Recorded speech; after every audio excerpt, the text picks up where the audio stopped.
I'm Moriarty and I'm back with M&S. Today I'm cooking some Chinese stir-fried beef. Beautiful and simple, where you can feed your family for under €10. And I'm using some beautiful Irish beef mince. Start off, we're going to get a pan on the heat and get our mince caramelising. While the meat's in the pan, we're going to prep our veg. I'm using garlic, onion, green pepper, and then bulking up with some cabbage and green beans. I'll chop all the veg nice and thinly, so it cooks really quickly in the pan. Let's check the mince. When the beef starts to colour, I make a well in the centre and I add my garlic and chilli.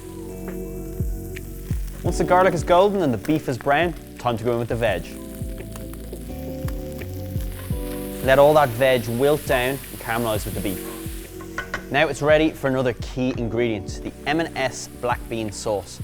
Packed full of flavour and it does all the hard work for you. Now for a really simple way to cook perfect rice. Place the rice in a heat-proof bowl, add an equal quantity of boiling water, and then place in a steamer and cook for 15 minutes until light and fluffy. Everything's ready, time to assemble.